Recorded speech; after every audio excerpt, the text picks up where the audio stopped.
Barbie was rightly called the Butcher of Lyon. Somebody who had committed awful crimes in France. He's a murderer! Klaus Barbie became the leader of a gang of torturers and killers. He thought he was untouchable. The Klarsfelds are the most successful Nazi hunters of all. I know that I endanger my life.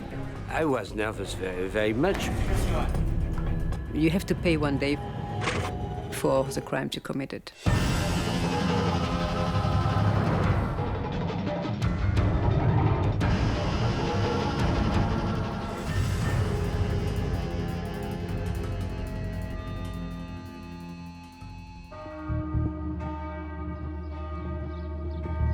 September 1971. German radical Beata Klarsfeld Klaus Barbie's a murderer! leads a protest on the steps of a Munich court. We were very angry. He's a murderer! We had to do something. She is outraged by the court's decision to drop the case against Nazi war criminal Klaus Barbie. If he would die unpunished, it would be a defeat of justice. Barbie fled Europe after the war. But Beate and her husband, Serge Klarsfeld, are prepared to hunt him down to the ends of the earth. We decided one day to do something for justice, not for vengeance, but for justice. Klaus Barbie, the former Gestapo chief in Lyon, has the blood of thousands of French Jews on his hands.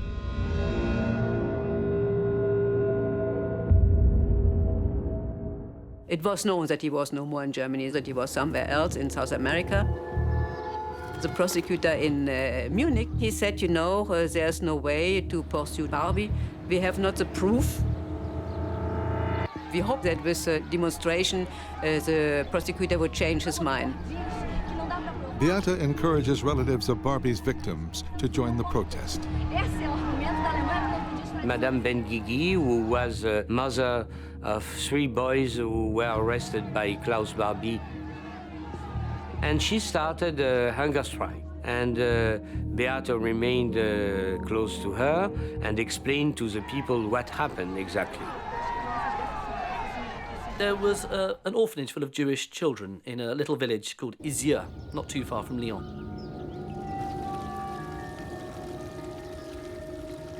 And one day in 1944, Barbie arranges for the entire orphanage to be cleared out.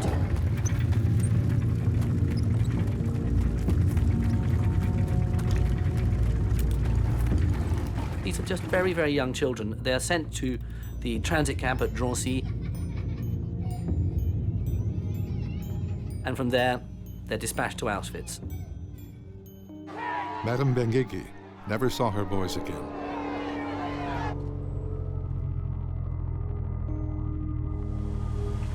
Qu'est-ce qu'ils ont fait, ces enfants, pour les déporter et les envoyer au four?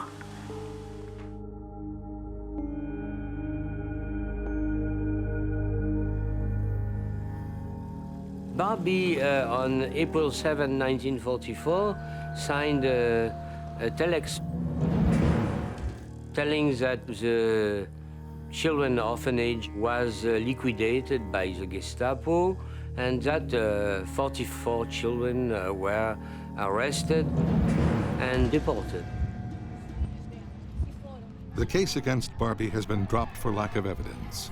The prosecutor can't prove that Barbie knew he was sending the children to their deaths. But Beate claims to have incriminating new evidence. And the German television arrived also, and when the general prosecutor saw that, he decided to have Beate and Madame Benguigui to come in his office. And he said, Mrs. Klarsfeld, what do you want? I said, I had papers to prove the crimes Klaus Barbie committed. She presents a report on a witness in Lyon who once heard Barbie say deported Jews would be killed. So the general prosecutor told to Beate, find the direct witness who heard that, and I will reopen the case. When Beate asks for the prosecutor's promise in writing, he says no. His secretary has gone home. I said, you know, I will write your promise. He had a typewriter in his office, and I said, please tell me what I have to write. And I wrote it, and then he signed, and with this letter, I could go back to France.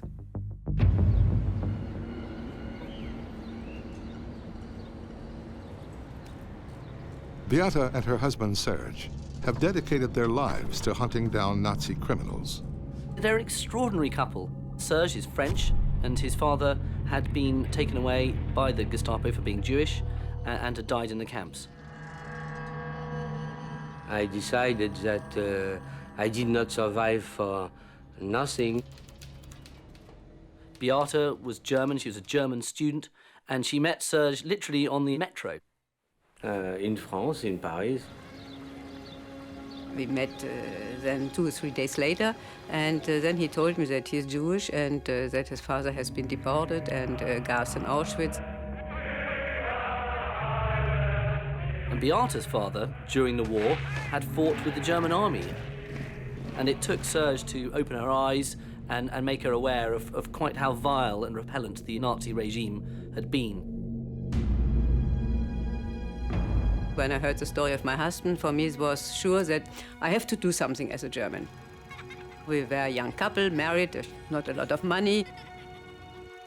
Arno was born, my son. Serge and I said, you know, we cannot say nothing. So we decided to act. After a few months, I found the witness who was an attorney. The lawyer tells Serge he met Klaus Barbie at Gestapo headquarters in Lyon. A group of Jewish prisoners were awaiting execution. And that he intervened and he told to Klaus Barbie, please, I ask you not to kill them, deport them. Barbie replied, deported or shot, it's the same thing. So that was a subjective proof. So with this argument in hand, I went back to Munich, and the prosecutor reopened the case. What Beate does is she reminds the authorities that the victims and the victims' families are still there. This is a current thing. It's only 25, 26 years on. The prosecutor has been won over by the Klarsfeld's arguments. He hands Beate a recent photo of a group of businessmen in Bolivia. One man looks suspiciously like the Butcher of Lyon. The prosecutor said, you know, I give you this photo.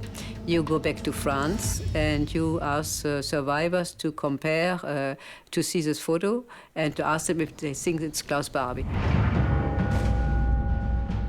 It's opportunity for me to assume my responsibilities and to fight as a German in order to bring the butcher of their children to justice.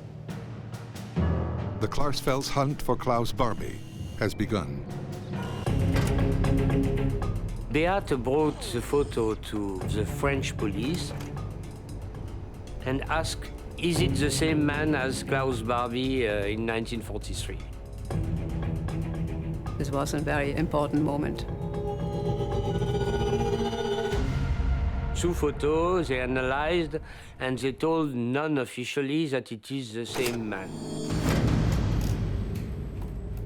Always in our work we had been motivated, sure, but it was with more sorrow and more, I would say, emotion if you think about the killing of the children, you know. The Klarsfelds learn more of Barbie's dark past.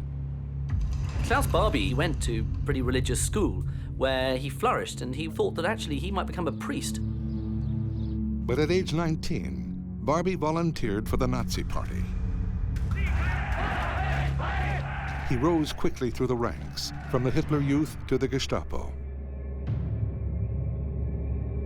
Holland, 1941. Now a lieutenant, Barbie helped round up the country's 140,000 Jews. He was rewarded with an Iron Cross before becoming head of the Gestapo in Lyon, France.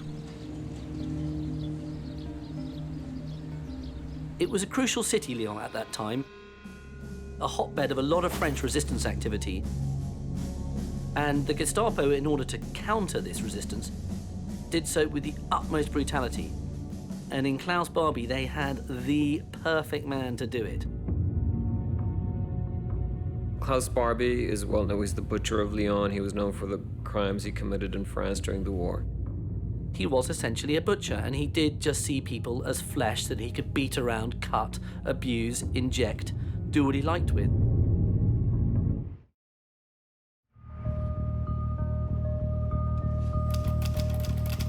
Beate's next move is to go public with the Barbie photos.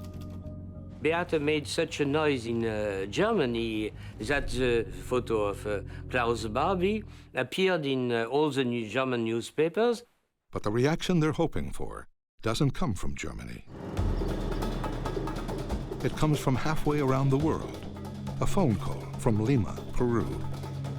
And a man living in Lima told us that he suspected this businessman whose name was Klaus Altmann to be, in fact, Klaus Barbie.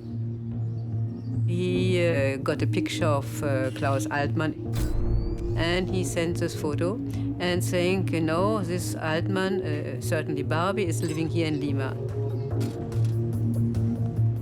And these photos were analyzed, and he was the same man. So we were sure that Barbie and Altmann were the same. There's no doubt for us, no doubt at all.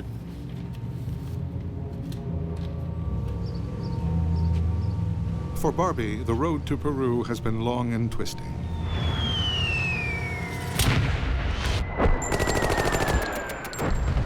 In 1944, with Allied forces closing in, he fled to Germany, desperate to evade capture by the French.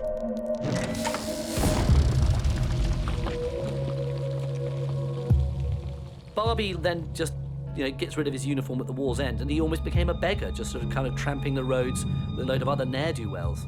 He spent 2 years on the run. But then, with the emergence of the Cold War, Barbie's fortunes took a surprising turn.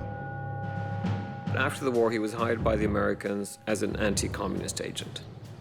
They are known that he had this time in Lyon, which was brutal, but it was very much a case of kind of not wanting to know. So he became an agent in the service of the American Secret Service, and he was working for the CIA afterwards. At the beginning of the Cold War, the Americans, the British, the French needed men like Barbie to spy on the Soviets. But by 1951, his value as a spy was in doubt. His contacts are drying up. The Americans know that the information coming in is poor, yet at the same time, they don't want to hand him over to the French. First thing Klaus Barbie is going to say, I've been working for the Americans. That would be deeply embarrassing. So the Americans think, what are we going to do? We can't kill him. We can't give him to the French. We can't just let him lead a normal life. So we're going to have to help him escape. They plugged into the escape network that was working for the rest of the Nazis, and they sent Barbie down that rat line. They issue Barbie with a false name, false papers, and Barbie and his family managed to escape through to Genoa and then on a boat to Latin America.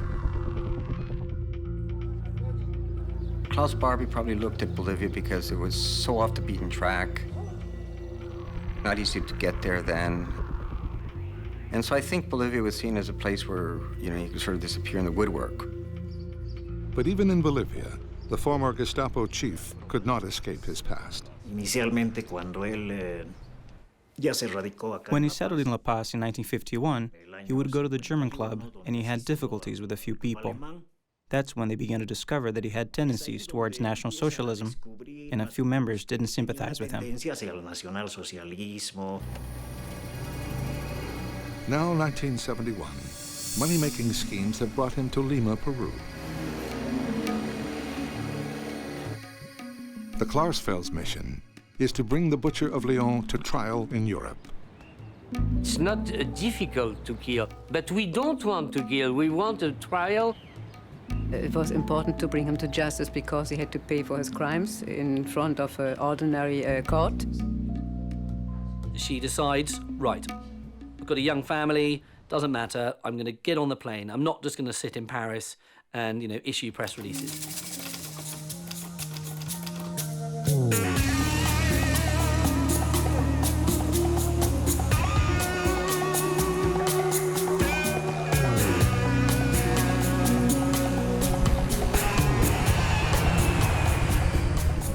I'm going to Lima to ask on the spot the extradition of Klaus Barbie.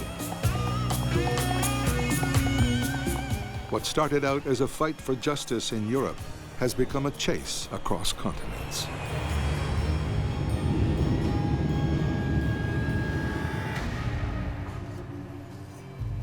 So she flies to Lima, and she arrives in the dead of night.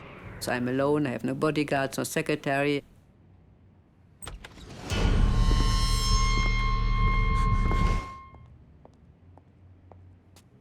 But nevertheless, I mean, she's a woman of immense energy. She decides that she's going to give, countless statements to the press.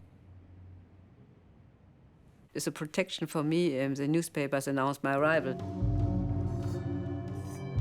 Peruvian authorities take action, but not against Beate. Hoping to avoid an international incident, they force Barbie to leave the country immediately. That's when the Peruvian National Police escorted him to the border. Lo entrega a policías bolivianos.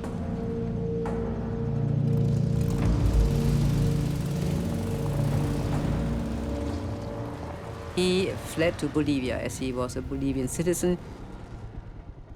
Because there was no treaty of extradition between Bolivia and France, he came back to Bolivia. Now, at this stage, many of us would have given up and thought, well, the chase is over, but no, Beate gets on a plane. So I said, my place to fight is now La Paz, Bolivia. I think there was part of him that was daring. It was like, catch me if you can, and it was defiant.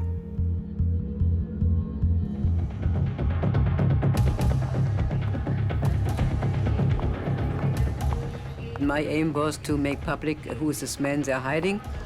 I had a file about his past, and I delivered to the newspapers and also to the Minister of Justice, the Chief of the Police, in order to tell them Klaus Altmann is Klaus Barbie, and you have to extradite him. But in seeking to expose a mass murderer, she exposes herself to danger. There was a dictator at that time in Bolivia, and the head of police very strong and very cruel. So Beate was arrested, released, arrested again. I know that I endanger my life, but I'm not so much concentrated on this. Beate is not detained long, but it is clear Barbie has friends in high places. Friends who've been watching his back since the first day he came to Bolivia in 1951. He was protected by the Bolivians because when he entered the country, it was a dictatorship, and no doubt they had known about his activities in Germany and in France. All the nasty things, horrendous things he did served him well in Bolivia because he knew a lot about interrogation. And he's using all his Gestapo experience to advise the dictatorships on how to deal with anybody who's against the regime. So there were some really shady deals going on in the 60s and the 70s involving the military. Barbie becomes an arms dealer, and he manages to do so by setting up his own little maritime business. It's called Transmaritima Boliviana. He uses it basically to launder money, sell arms. He was accused of trafficking arms, but he was never proven.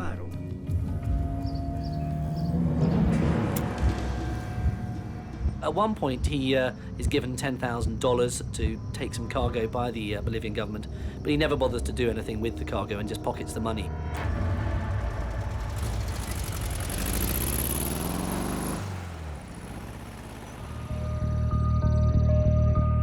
After 4 days in La Paz, Beate's campaign gained some traction. Members of the Jewish community and many Bolivians were obviously very, very incensed about the fact that Bolivia was the home to a former Nazi. The national press began making all sorts of conjectures, and it did bother him. He had been discovered. But the government still refuses to extradite him. The Bolivian government considers that Barbie, under the name of Altmann, was really a Bolivian citizen. Beate decides to continue her fight on home turf.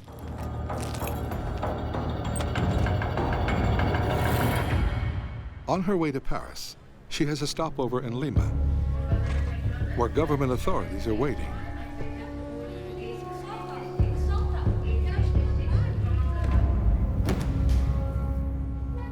She's in this police office. She says, "Why am I here?" And they goes, "Well, we're worried about your safety." The Peruvian police inform Beate she's received death threats. Having made such trouble and identifying Klaus Barbie, and he had friends in Lima. Was a friend of Barbie, was an active pro-Nazi. They threatened and saying, you know, we will take vengeance on Mrs. Klarsfeld. I was nervous very, very much. She says, "Well, just give me a gun. I'm perfectly happy to go around, looking after myself." I'm more afraid about not to fulfill my work than physical fear, Police protected me until my return to France.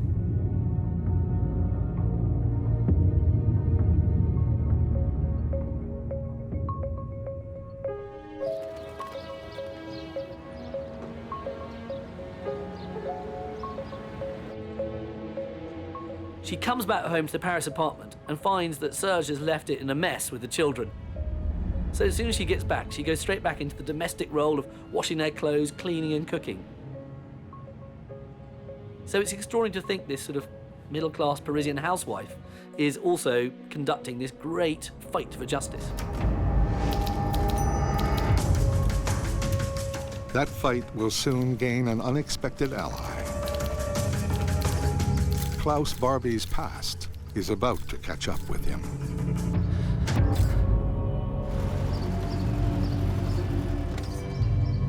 Just 1 week after her media blitz, Beate's bold tactic appears to pay off. Bolivian authorities are pressured into taking action against Barbie. He was arrested by the Bolivian security. The excuse? Government officials claim Barbie has an unpaid debt of $4,000. Now desperate to raise cash, Barbie takes a huge gamble. He grants an interview to French TV for $2,000. He speaks in German. I am not Klaus Barbie. Ich bin nicht Barbie, wie ich schon gesagt habe. Ich bin Klaus Altmann. I have never tortured, and I don't know about Klaus Barbie. I hadn't been in Lyon. And at one moment he asked him a question in French. Je ne sais pas. Vous avez la conscience tranquille. He replied, so was one element more to know that he is Klaus Barbie and he knows French and he had been in Lyon. Barbie was utterly brutal. He would half drown the victims from freezing baths. At one point he injected some acid into somebody's lungs.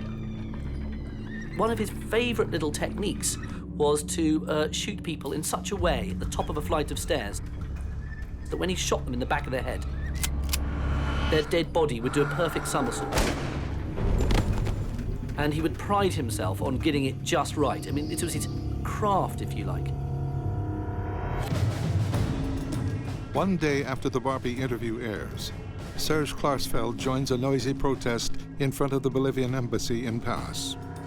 We had to fight with a great energy to the extreme end of their strength. 2 days later, the French president calls for Barbie's extradition. The Bolivian government told that the reply will be given by the Supreme Court. Determined to influence the court's decision, Beate starts planning a return trip to Bolivia. We had to fight with a South American dictatorship. Meanwhile, in La Paz, Barbie uses his interview fee to pay back part of his government debt, enough to buy his freedom.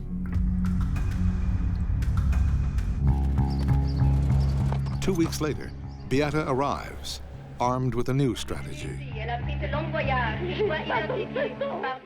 Beate went back to Bolivia with the mother of 3 children who were arrested in his year.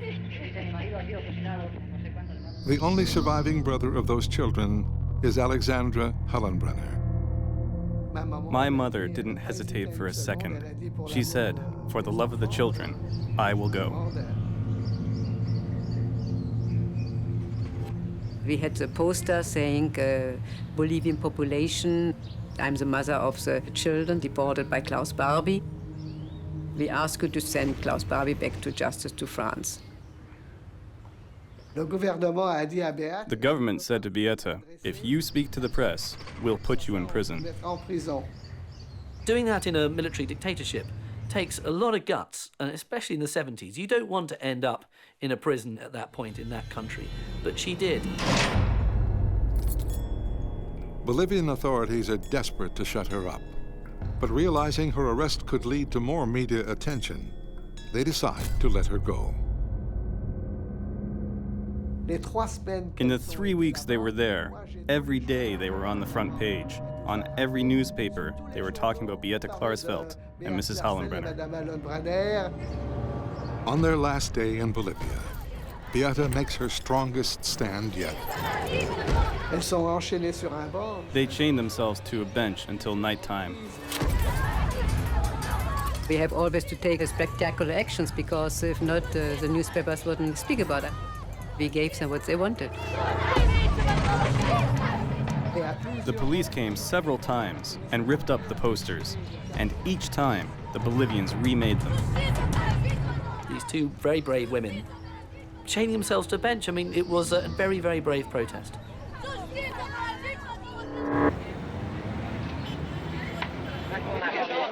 Beate enjoys a warm welcome home, but whether Klaus Barbie is any closer to justice is still in doubt. Il n'y a pas de justice en Bolivie. Le gouvernement tient avec lui. Peut-être le peuple me comprend. Pas le gouvernement. Non.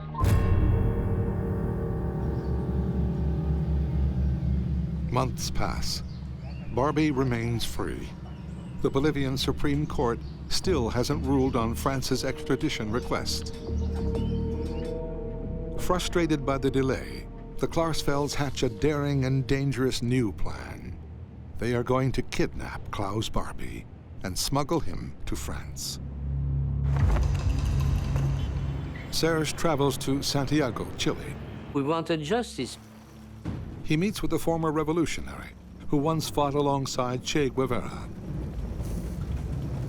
Régis Debray decided to help us in kidnapping Klaus Barbie, first from Bolivia by car, crossing the border to go to Chile. Debray tells Serge he knows just the right people for the job.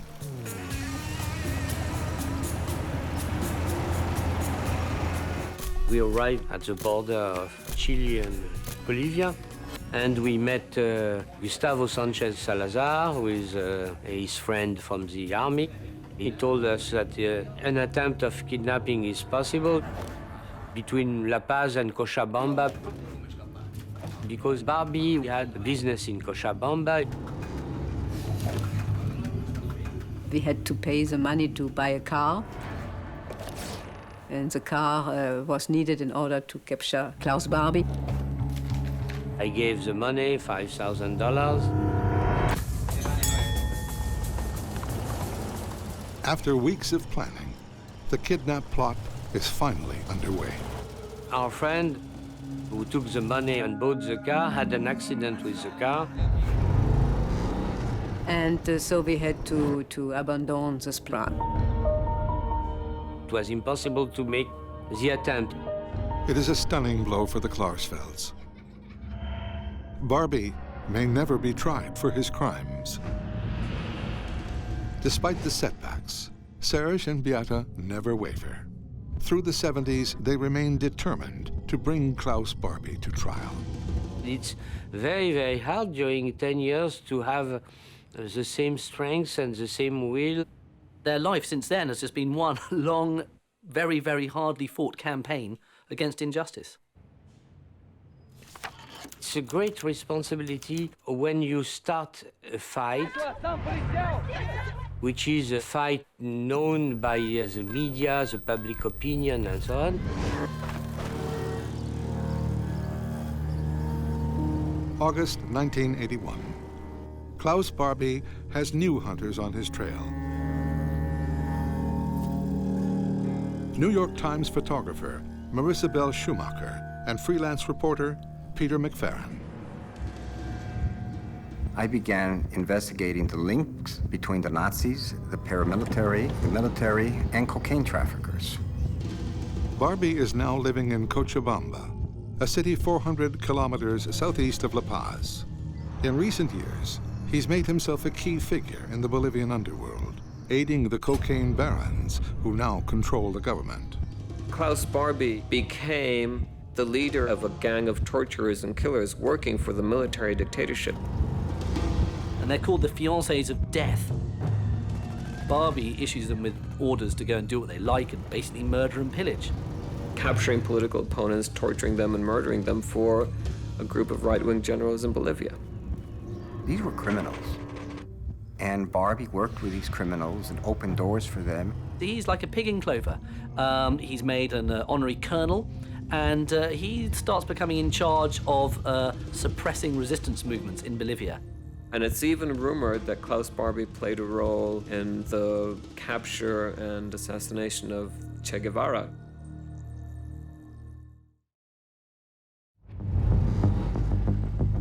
Marisabel Schumacher and I decided to go to Cochabamba to track down Klaus Barbie. I had a friend in Cochabamba who was a journalist who also worked at the local phone company. And he was able to identify the area that he was living in. Peter McFerrin began ringing the doorbell so he would come out, but he didn't feel like coming out. We probably were standing in front of Klaus Barbie or Klaus Altmann's home for about half an hour. You know, we're knocking on the door, you know, hoping for him to come out. Police are from New York Times. He saw them through the window and realized they were journalists. After a while, Klaus Barbie came to the window. And we told him we'd like to interview him. And it was a matter of seconds later that a couple vans pulled out and people came out with machine guns. The military police arrived, detained them, and confiscated their photos. It was a complete surprise, a shock for us. We were obviously terrified, especially because Marisabel Schumacher was expecting. And they took us to the military headquarters. But it just happened so fast. Before we realized that we were in the military barracks. They basically threatened to torture us, and they were obviously very threatening in their tone. And their big concern was, how were we able to track down Barbie? Who was our source? How did we find him?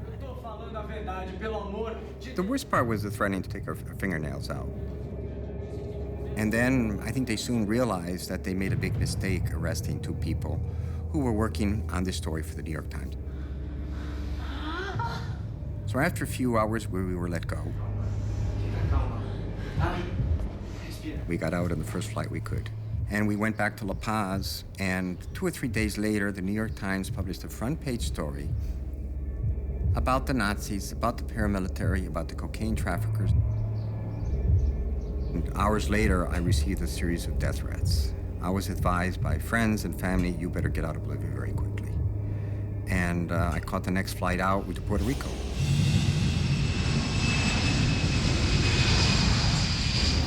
Barbie didn't disappear from Bolivia because he did not believe that he will be arrested. He thought he was untouchable. And he also made sure that he had relationships that allowed him to stay in Bolivia. The fall of 1981 brings political upheaval to Bolivia.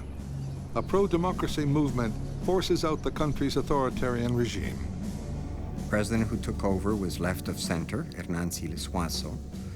And it was clear that he was not going to allow Barbie to continue in Bolivia. When times get liberal, things aren't so good for someone like Klaus Barbie.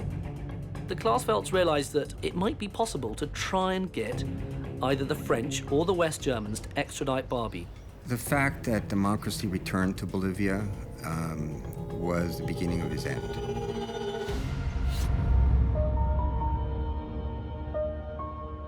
Bolivia is no longer a safe haven for Klaus Barbie. Seizing the moment, Serge turns to the most powerful man in France, President François Mitterrand. We convinced Mitterrand to support an operation to arrest Barbie and to send him back to France. But to pull it off, they need help from the new democratic Bolivian government. The Bolivians realize actually they've got something they can pick Barbie up on. He owes them $10,000 for not shipping these supplies that he was meant to have shipped. And he says, well, I'll pay you. And they go, well, pay us now. And he says, well, I don't have the money on me. He says, right, you're under arrest. Klaus didn't have that kind of money. He had about $5,000. So he gets sent to prison, and he can't quite believe this has happened.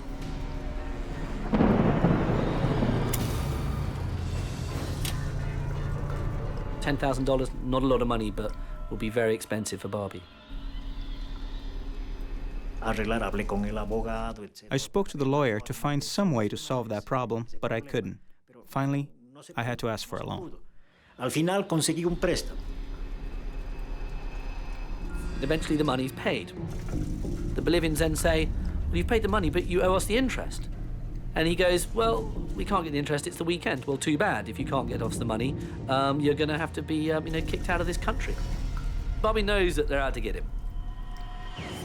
Now, Serge finds that the new Bolivian regime has some familiar faces. Our friend Salazar, who had been in exile in Chile, came back in this new government. Gustavo Sanchez Salazar, head of the Ministry of Security, canceled his Bolivian naturalization because he lied when he arrived on his Nazi past. Like that, he could be expelled from Bolivia. And he thinks it's not a problem, because in some way, like Barbie always does, he'll wriggle out of it, or if he's brought to trial, he'll be able to convince the jury that he's innocent. But Klaus Barbie's long exile in South America is at an end. Officers escort a decoy from the jail, while Barbie is quietly taken out a side entrance. He thinks he's going to Germany, where he assumes he'll get a sympathetic hearing. He's taken to the airport. There's a Bolivian justice minister says to him, what do you think of, all the evil you've done? And Barbie's very non-committal. So he gets on this plane. Pero sin embargo usted sabe que los pueblos de Europa y particularmente Francia no han olvidado. Yo olvidé. Si ellos no olvidaron es otro asunto. The plane lands, destination unknown for Barbie as yet. And the only voices he heard, they aren't German voices, they're French voices. And it's at that point he realizes that the game is up for him. He is in the land of his enemy now. It's not actually France, it's French Guiana, but it's French territory. On the airport tarmac in Cayenne, Guyana, Klaus Barbie is officially charged with crimes against humanity. No me puede dar un juicio, no se condena, no condena, eso no me corresponde. The final leg of the journey takes Barbie to Lyon, France, scene of his atrocities 40 years before.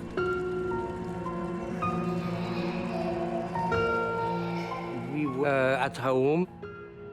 They called us to tell that he's in the plane. Tonight, Klaus Barbie was brought back to the French city where he earned the name the Butcher of Lyon. Under heavy guard, Barbie entered Montluc prison, the same prison where 40 years ago the ex-Gestapo chief is said to have tortured and killed. On television, we saw the arrival when Klaus Barbie entered the place where he had committed the crimes. When he was deported to Lyon in 1983, my mother was happy beyond belief. A police motorcade takes the ex-Gestapo officer to the court. The Barbie trial is one of the key moments in French 20th century history. Klaus Barbie faces multiple counts of crimes against humanity.